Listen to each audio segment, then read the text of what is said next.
వెళ్తుంటే మార్గ మధ్యలో ఉండగా నాకు ఒక ఫోన్ వచ్చింది. అన్నా ఇలా కొత్త కమిటీలు తెలుగుదేశం పార్టీ కొత్త కమిటీలు వేశారు. అందులో మీ పేరు ఎక్కడా లేదని చెప్పి ఒక లిస్ట్ పంపించారు. ఆ లిస్ట్ అంతా చూశాను. ఓకే. కొత్త కమిటీ. అంటే ఎప్పుడు కూడా పాత కమిటీలు ఉంటాయి. పాత కమిటీలు మారుతాయి. కొత్త కమిటీలు వస్తాయి. అది ప్రతి రాజకీయ పార్టీలో సర్వసాధారణం. అయితే నాకు అది చూసిన తర్వాత కూడా కొత్తోళ్ళు వచ్చినట్టున్నారు. ఓకే అనుకున్నాను నేను. కానీ ఆ తర్వాత నుంచి జరిగే చర్చలు, ఆ తర్వాత నుంచి జరిగే యూట్యూబ్ ఛానల్ డిస్కషన్లు, పోస్టులు, రాజేష్ మహాసేన్కి అన్యాయం జరిగిపోయిందని కొందరు, రాజేష్ మహాసేన్ని పీకి పక్కన పెట్టేశారని వైసీపీ మిత్రులు, ఇలా రకరకాల చర్చలు దీన్ని తీసుకొస్తున్నారండి. అదంతా ఆలోచించినప్పుడు ముందైతే లిస్ట్ చూసినప్పుడు నేనైతే ఏమీ షాక్ అవ్వలే. దాన్ని చూసి ఏంటి నా పేరు ఎక్కడా లేదని నేనేమనుకోలేదు. ఎందుకంటే నాకు తెలుసు ఏం జరిగిందో, ఏం జరుగుతుందో, దానికి కారణం కూడా నేనే అనే విషయం నాకు తెలుసు కాబట్టి దేనికి నేనేమి అంత కంగారు పడలే. కానీ ఇప్పుడు ఈ రోజున ఇది చెప్పాల్సి రావడానికి గల కారణం ఏంటంటే, రాజేష్ని తెలుగుదేశం పార్టీ పక్కన పెట్టేసిందని కొందరు, లేకపోతే రాజేష్ని వాడుకుని వదిలేశారని మరికొందరు, రకరకాలుగా అంటే నాకు అనుకూలంగా మాట్లాడుతున్నట్టు ఉన్నాయి, కొన్ని నాకు వ్యతిరేకంగా మాట్లాడుతున్నట్టు ఉన్నాయి, కొన్ని నన్ను ఇరికించడానికి మాట్లాడుతున్నట్టు కూడా ఉన్నాయి. అందుకని నేను ఈ విషయం ఇప్పుడు సందర్భం వచ్చింది కాబట్టి చెప్తున్నానండి. నిజానికి చంద్రబాబు నాయుడు గారు, లోకేష్ గారు నాతో ఎలా ఉంటారో, వాళ్ళు నాకు ఏ విలువ ఇస్తారో నాకు తెలుసు. పర్సనల్గా నాకు తెలుసు. పార్టీ గెలిచిన తర్వాత దాదాపు 2 సంవత్సరాలు అవుతుంది.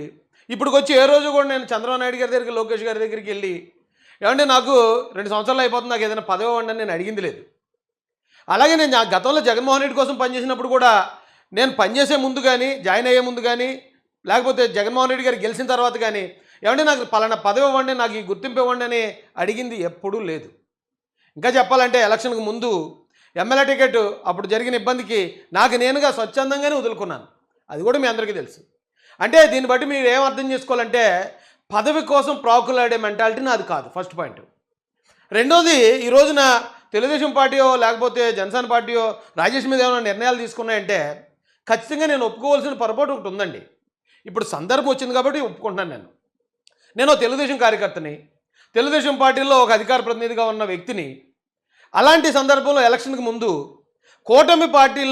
కూటమిలో ఉన్న జనసేన పార్టీని, లేదు జనసేన పార్టీకి ఓటేయొద్దు, జనసేన పార్టీని ఓడించండి అని పిలిపించాను నేను. ఆ పిలిపి ఇవ్వడానికి కొంతమంది మాటలు కారణం అయి ఉంటుంది, కొంతమంది నాకు ఇచ్చిన ఫీడ్బ్యాక్ అయి ఉండొచ్చు. ఇలాంటి ప్రమాదాలు జరగబోతున్నాయి, నువ్వు ఇలా చెయ్యి, ఇలా చేయకపోతే ఇది జరుగుతుంది అని వాళ్ళ మాటలు నా మీద గట్టిగా ప్రభావితం చూపించుండొచ్చు. ఏదేమైనా నేను చేసింది అయితే పొరపాటే కదా. హార్ట్ఫుల్గా చెప్తున్నానండి. అప్పుడు ఎప్పుడో చెప్పాలి, ఇప్పుడు సందర్భం వచ్చింది కాబట్టి ఇప్పుడు చెప్తున్నాను. పవన్ కళ్యాణ్ గారికి, జన సైనికులకి హృదయపూర్వకంగా క్షమాపణలు తెలియజేస్తున్నాను. ఎందుకు క్షమాపణలు చెప్తున్నానంటే, నేను ఒక సాధారణమైన వ్యక్తిని, ఒక సాధారణమైన కుటుంబం నుంచి, ఒక మారుమూల గ్రామం నుంచి వచ్చిన వ్యక్తిని. నాలాంటి వాడు పొరపాటు చేయడం సర్వసాధారణం. ఎందుకంటే నాకు సలహాలు ఇచ్చే పెద్ద పెద్ద మేధావులు నాతో పాటు ఉండరు. నేను ఎంతవరకు ఆలోచించగలను, ఎంతవరకు చూడగలను, నాకు చూసినప్పుడు అది ప్రమాదం అనిపించినప్పుడు నా దగ్గర నుంచి వచ్చిన ఆటోమేటిక్ రియాక్షన్ అంతే. అది మీకు ఒక ఉదాహరణ కూడా చెప్తానండి. చిరంజీవి గారు అంటే ఆయన మహామేధావి, గ్రౌండ్ నుంచి వచ్చిన అతి గొప్ప స్థాయికి సుప్రీం హీరోగా ఎదిగిన గొప్ప వ్యక్తి. ఆయన ప్రజారాజ్యం పార్టీ పెట్టినప్పుడు చాలా పెద్ద పెద్ద మేధావులు ఆయన చుట్టూరా ఉన్నారు.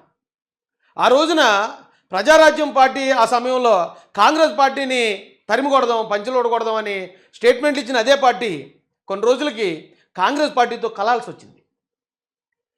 అలాంటి మేధావైన చిరంజీవి గారినే తప్పుదో పట్టించేవాళ్ళు ఉన్నారు. కొన్ని రోజులకు విలీనం చేయించారు ఆ పార్టీని. నేనెంత సార్? జగన్మోహన్ రెడ్డి గారు కూడా ఆయన 151 సీట్లతో ఉన్నప్పుడు, ఆ పార్టీలోనే నేను ఉన్నప్పుడు, ఏమంటే పార్టీ క్రైస్తవులకి, దళితులకి, ముస్లింలకి వ్యతిరేకంగా పోతుంది, అది మన ఓట్ బ్యాంకు, వాళ్ళని పాడు చేసుకోవద్దు, వాళ్ళని ఎట్టి పరిస్థితుల్లోనూ అన్యాయం చేయొద్దని పదే పదే చెప్తూనే ఉన్నాను. కానీ ఆయన విన్నది లేదు. ఆయన పెడచెవిన పెట్టాడు. అంటే ఆయన ఆ పొరపాటు చేశాడు. ఆ పొరపాటుకి కారణం ఏమైంది? 151 నుంచి ఆయన 11 కూర్చున్నాడు. అంటే మరి జగన్మోహన్ రెడ్డి గారు, ఆయన వాళ్ళ నాన్నగారు వారసత్వం నుంచి వచ్చిన రాజకీయ అనుభవం, అలాగే ఆయన చుట్టూరా ఉన్న థింక్ ట్యాంక్, ఎవరైతే మేధావులు, ఐఏఎస్ ఆఫీసర్లు ఇంతమంది ఉన్నా కానీ జగన్మోహన్ రెడ్డి గారు కూడా ఆ పొరపాటు చేశారు కదా. అలాగే ఇంత పెద్ద మేధావులే చెప్పిన మాట విని అది కరెక్ట్ అనుకుని వాళ్ళు తీసుకున్న నిర్ణయం అంత గవర్నమెంట్ డిజాస్టర్స్ అయినప్పుడు ఒక సాధారణమైన వ్యక్తిని ఎవరో కొద్దిమంది వచ్చి, లేదు పవన్ కళ్యాణ్ గారు ఇలా ఇచ్చిన ఈ స్టేట్మెంటు ఇది ఖచ్చితంగా మీ కమ్యూనిటీలు నాశనం చేయడానికే. లేదా పవన్ కళ్యాణ్ గారు ఇలా చేశారు, అలా చేశారని మా మీద మాట్లాడినప్పుడు, మాతో చెప్పినప్పుడు వాళ్ళ మాటలు నమ్మి ఏదైనా ప్రమాదం ముంచుకొస్తుందేమో, పవన్ కళ్యాణ్ గారి రూపంలో మా కమ్యూనిటీలకు ఏదైనా ఒక ప్రమాదం ముంచుకొస్తుందేమో అని నేను ఆందోళన పడ్డ మాట వాస్తవం. కానీ ఎలక్షన్ అయిన తర్వాత పవన్ కళ్యాణ్ గారి మాట తీరులో కానీ, ఆయన ప్రవర్తించిన తీరులో, అంటే చాలా విషయాలు చాలా జరిగాయండి. చాలా సంఘటనలు జరిగినప్పుడు కూడా ఇందులో ఒక క్రిస్టియన్సో ముస్లిమ్సో వాళ్ళ తప్పే ఉంది, పలానా వాళ్ళు తప్పే కానీ అని ఎక్కడికక్కడే అయినా సర్ది చెప్పుకుంటూ వస్తున్నప్పుడు నేను చాలాసార్లు పశ్చాత్తాపడ్డాను. అరే మనం అపార్థం చేసుకున్నాం ఆయన్ని, కొంతమంది మాటలు నమ్మేశాం. ఆ మాటలు నమ్మటం వల్ల నిజంగా ఈయన వన్ సైడ్ అటాక్ వచ్చేస్తున్నాడేమో అనుకున్నాం. కానీ ఈయన ఇంత గొప్పగా మాట్లాడుతున్నాడు కదా, మనం ఎందుకు తప్పు చేసాం, ఎందుకు పొరపాటు పడ్డాం మనం అని నేను చాలాసార్లు పశ్చాత్తాపడ్డాను. కానీ ఒక్కొక్కసారి మనం తీసుకునే నిర్ణయం అది ఒక జీవితకాలం ఆలస్యం చేసేస్తుందండి అన్నిటికీ. నేను దానికి ప్రిపేర్ అయ్యాను, నేను శిరసా వహించాను. ఇప్పుడు కూడా పార్టీ నిర్ణయం ఏదైనా కానీ శిరసా వహించడానికి రెడీగా ఉన్నాను. అయితే చాలామంది అంటున్నట్టు రాజేష్ ఇప్పుడు అంటే ఇలా ఏదో జరిగిపోయింది, ఇప్పుడు రాజేష్ అర్జెంటుగా వచ్చి ఇప్పుడు ఆ తిరుగుబాటు జెండా ఎగరేస్తున్నాడు అనుకున్నారు. ఎప్పటికీ జరగదండి. ఎందుకంటే నేను రాజకీయాల్లో కొనసాగుతాను, తెలుగుదేశం పార్టీలో, జనసేన పార్టీలో, అలాగే బీజేపీ కూటమిలో కొనసాగాలని నేనైతే మనస్ఫూర్తిగా కోరుకుంటున్నాను. ఎందుకు కోరుకుంటున్నానంటే అండి, నేను దళితుల్లో నుంచి మాల అనే ఒక వర్గం నుంచి వచ్చినోడిని. ఈ మాల అనే కులాన్ని చాలా కాలం నుంచి, అంటే స్వతంత్రం వచ్చిన దగ్గర నుంచి కాంగ్రెస్ పార్టీకి, అంటే మాలలంటే కాంగ్రెస్ పార్టీకే ఓటేయాలి, కాంగ్రెస్ పార్టీ తర్వాత మాలలంటే వైసీపీకే ఓటేయాలి. ఇది తప్ప వేరే పార్టీ నిర్ణయం తీసుకున్నా సరే మీరు ద్రోహులు, మీరు కుల ద్రోహులు అని చెప్పి మమ్మల్ని అందరినీ ఒక దాన్ని ఏమంటారు, ఒక వల కింద పెట్టారండి.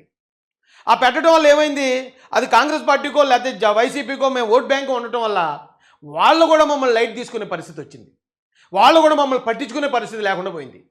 అందుకని నేను ఒకటే అనుకున్నాను, అన్ని కులాలు అన్ని పార్టీల్లోనూ ఉన్నాయి, ఒక మాలలను పట్టుకుని ఒకే కులంలో ఒకే పార్టీలో ఉండాలి, లేకపోతే మీరు ఇదే అని చెప్పి మమ్మల్ని బానిసలుగా చేస్తున్నారేమో, దాన్ని ఆ మూఢనమ్మకాన్ని బ్రేక్ చేయాలనుకున్నానండి. దాన్ని బ్రేక్ చేసి ఖచ్చితంగా ఈ వర్గం కూడా, మాల వర్గం కూడా ఎవరు న్యాయం చేస్తే వాళ్ళ పక్షాన ఉంటుంది, వీళ్ళు కూడా స్వతంత్రంగా ఆలోచిస్తారనేది నేను సమాజానికి తెలియజేయాలనుకున్నాను. అందులో ఎంతో కొంత సక్సెస్ అయ్యానండి.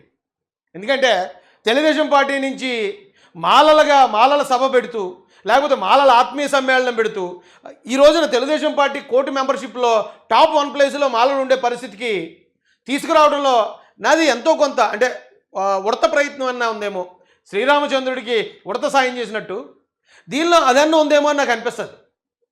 ఇప్పుడు వైసీపీ కానీ లేకపోతే మరొక పార్టీ కానీ మాలల్ని అట్రాక్ట్ చేయడానికి ఒక 4-5 మాల ఆఫీసర్లని ఈవేళ కుల గొడవలు రేపడానికి ఉపయోగిస్తుందంటే, మరి మాలలు మన దగ్గర నుంచి వెళ్ళిపోయిన వాళ్ళు మళ్ళీ వెనక్కి ఎలాగైనా తీసుకురావాలనే ప్రయత్నం వైసీపీ చేస్తున్నట్టే కదా.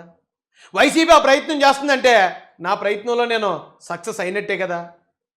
ఖచ్చితంగా ఈ వర్గానికి అన్ని కులాలు, ఇప్పుడు కాపులు ఉన్నారండి, ఏ పార్టీ అధికారంలో ఉన్నా సరే వాళ్ళు టాప్ ప్లేస్లో ఉంటారు. బీసీలు ఉన్నారు, ఏ పార్టీ అధికారంలో ఉండి వాళ్ళు టాప్ ప్లేస్లో ఉంటారు. అలాగే అంటే దళితుల్లో సాటి మాదిగలు, మందకృష్ణ గారి నాయకత్వంలో ఏ పార్టీ అధికారంలో ఉన్నా సరే వాళ్ళు కూడా మంచి ప్లేస్లో ఉన్నారు, గిరిజనులు కూడా. కానీ కేవలం ఒక పార్టీ వస్తే కొంచెం ఏదో అంటే ప్రమాదం జరగకుండా ఉంటుందేమో, మరో పార్టీ వస్తే ప్రమాదంలో పడిపోయే అత్యంత దారుణమైన పరిస్థితుల్లో రాజకీయ అనాథగా మిగిలిపోయింది ఒక్క మాల వర్గం మాత్రమే. దాదాపు ఈ రాష్ట్రంలో majority vote bank, single largest community. ఆ కమ్యూనిటీ కోసం అందులో వాళ్ళు నన్ను చాలామంది ఆ జనానికి నన్ను దూరం చేయాలి, కులాలకు దూరం చేయాలని చాలామంది ప్రయత్నాలు చేసుకున్నామండి. కానీ ఖచ్చితంగా ఆ వర్గానికి రాజకీయ ప్రాధాన్యత సంపాదించకపోతే తొందరలోనే కనుమరుగైపోయే పరిస్థితి, మొత్తం ఈ దేశంలోని అన్ని వర్గాలకి శత్రువు అయిపోయే పరిస్థితి. ఆ పరిస్థితి నుంచి ఎలాగైనా కాపాడాలనుకున్నాను నేను. అనుకునే ప్రయత్నంలో ఖచ్చితంగా చంద్రబాబు నాయుడు గారు, లోకేష్ గారు, పవన్ కళ్యాణ్ గారు వారి నాయకత్వంలో ముందుకు వెళ్ళాలని మేము నిర్ణయించుకున్నాం. కాబట్టి ఖచ్చితంగా మా ప్రయత్నం మేము చేస్తూనే ఉంటాం, మేము రాజకీయాల్లో కొనసాగుతూనే ఉంటాం. అయ్యా ఇదైతే ఇక పవన్ కళ్యాణ్ గారి విషయం వచ్చేటప్పటికండి, పవన్ కళ్యాణ్ గారిని నేను వైసీపీలో ఉన్నప్పుడు తీవ్రంగా విమర్శించాను. అంటే వైసీపీ స్టైలే, ఎంత ఘాటుగా మనం విమర్శిస్తే అంత గుర్తింపు ఉంటుంది ఆ పార్టీలో. ఆ క్రమంలో చాలా ఘాటుగా విమర్శించిన తర్వాత ఎప్పుడైతే వైసీపీ అధికారంలోకి వచ్చిన తర్వాత దళితుల మీద, లేకపోతే క్రైస్తవుల మీద, ముస్లింల మీద, మైనారిటీల మీద వ్యతిరేకమైన పరిపాలన జరుగుతుందో ఆ రోజు గ్రహించాం, బయటకు వచ్చాం. అరే వీళ్ళు చూపించినట్టు కాదు పవన్ కళ్యాణ్ గారు, ఆయన కులమతాలకు అతీతంగా ఉన్నాడు, అలాంటి వ్యక్తిని అనవసరంగా మనం అపార్థం చేసుకున్నామే అని ఆ రోజే నేను చెప్పాను. ఆ రోజు నేను క్షమాపణ చెప్పాను.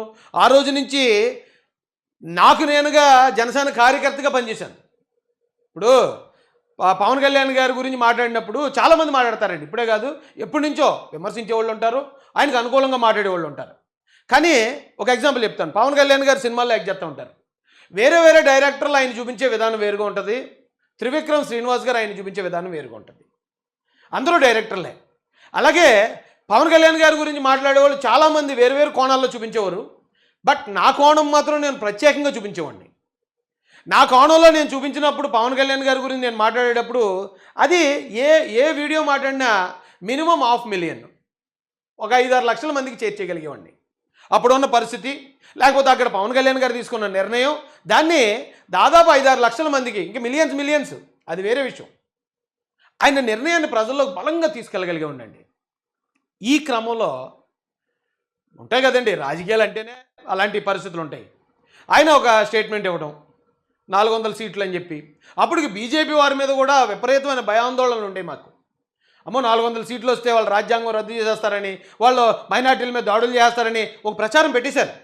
దాన్ని కూడా నమ్మాం మేము. కానీ ఇప్పుడు మరి అధికారంలో బీజేపీ ఉంది. మరి ఈ రాష్ట్రంలో ఏ మైనారిటీల మీద లేకపోతే ఏ క్రిస్టియన్స్ మీద ఎక్కడ దాడులు జరిగాయి?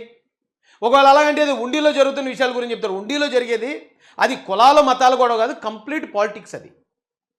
అది కొంచెం జ్ఞానం ఉన్న వాళ్ళకి అర్థమవుతుంది. అలా ఆ విషయంలో కొంచెం పొరపాటు చేశానండి.